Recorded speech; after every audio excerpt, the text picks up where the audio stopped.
Dahil hindi ko nga nagustuhan mga kakulit ang kulay ng ipinintura ng inyong daddy kulit sa kesame ng ating munting bahay kubo. Kaya naman ngayong araw nga na ito mga kakulit papipinturahan ko nga ito ng bago. At yung sa tingin ko nga mga kakulit masasatisfied na nga ako. So ayan mga kakulit, dahil hindi nagustuhan ng batang makulit ang kinulay kong pintura kahapon dito sa kesame ng ating munting bahay kubo, kaya naman ngayon babaguhin ko ang kulay.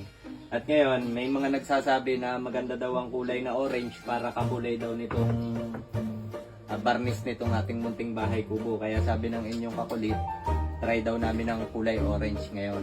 At tara, let's go! Bali ngayong araw nga pala na ito mga kakulit nagpabili nga pala ulit ako ng pintura sa inyong daddy kulit. At ang kulay naman nga pala na ipipintura ngayon ng inyong daddy kulit ang kulay orange. Sapagkat meron nga ding nagko-comment sa inyo mga kakulit na bakit hindi na nga lamang daw kulay orange ang aming ipintura dito sa kesame ng ating munting bahay kubo para nga daw bumagay nga rin ito sa kulay ng barnes. Dahil ang kulay nga mga kakulit ng barnes nitong ating munting bahay kubo parang medyo ma-orange nga siya. Kaya naman naisip ko nga mga kakulit na baka nga ang babagay na kulay dito sa kesame ng ating munting bahay kubo kulay orange. Dahil sa totoo nga lamang mga kakulit ang unang ang ipinintura ng inyong daddy kulit dito sa kesame ng ating munting bahay kubo sobrang nakakalungkot ngang pagmasda na talaga namang hindi nga rin ako nasatisfied mga kakulit. Hindi naman ako maarte mga kakulit sa mga ganito dahil hindi ko naman alam yung mga ganitong bagay. Siyempre kapag nagtatanong nga sa akin mga kakulit ang inyong daddy kulit kung gusto ko nga ba yung kulay na kanyang inilagay, siyempre hindi nga ako nagsisinungaling at sinasabi ko nga ang totoo kung gusto ko nga ba o hindi yung kanyang inilagay. At ang isa pa nga doon mga kakulit ang gusto nga rin naman ng inyong daddy kulit yung masasatisfied din nga kayo sa kanyang inilagay. Kaya naman kung hindi nga kayo ngayon masasatisfied mga kakulit sa kulay na ipinintura ng inyong daddy kulit baka bukas palitan na naman niya ito ng kulay. Charot, hindi gayon. At dahil hindi naman kalakihan mga kakulit itong kesame na pinipinturahan ng inyong daddy kulit, kaya naman 1 liter nga lamang ng pintura ang kanyang binili. At kapag kinukulang nga mga kakulit, bumibili na nga lamang uli. Dahil ang pinakamahirap sa panahon ngayon mga kakulit, yung una pa lamang nagbibigay ka na ng sobra-sobra. Charot, hindi dapat gayon. At after nga mga kakulit ng ilang oras na pagpipintura ng inyong daddy kulit, ito na nga pala ang finally na kulay ng pintura nitong kesame ng ating munting bahay kubo. So ayun mga kakulit, at kakatapos ko nga lamang pala magpintura nitong kesame, nitong ating munting bahay kubo, at katatapos nga lamang din pala ng napakalakas na ulan ngayong araw. Grabe, napakalakas ng ulan ngayon. So ngayon, ipapakita ko sa inyo mga kakulit ang itsura nitong pininturahan ko ngayon. Diba? Ayan na, ang finish.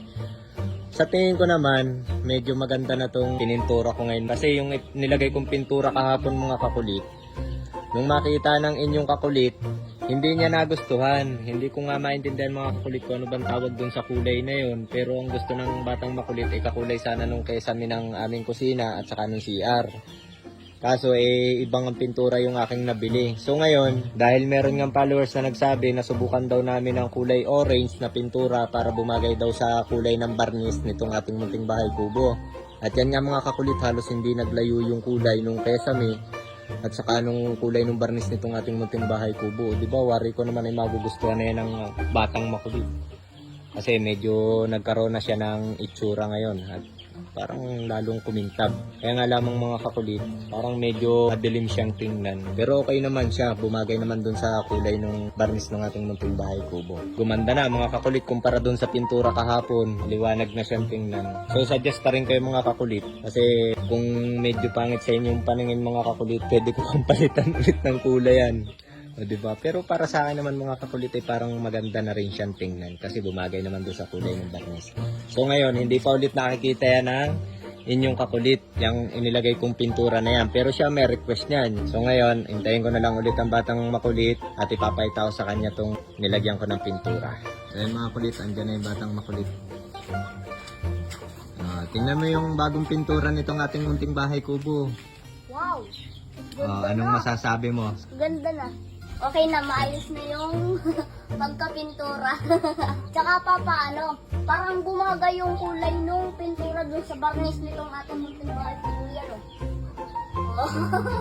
So yun lang mga kakulit at okay na nga itong ating munting bahay kubo.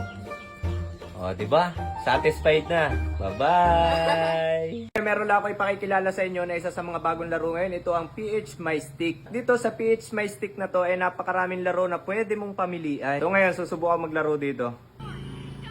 Pero be responsible na ang larong ito is para lamang 21 years old pataas at syempre bawal ito sa 21 years old pababa. 180. Ito lang naman nilalaro ko dito. Okay, ang bet natin dito 100. 400. Okay? At syempre, sa mga ganitong laro, hindi naman ito sa pilitan.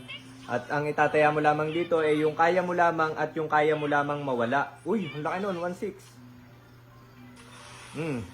Ayan na napanalunan natin ngayon. Okay? 5,090. Be responsible lamang ha. Bawal ito sa 21 years old pababa.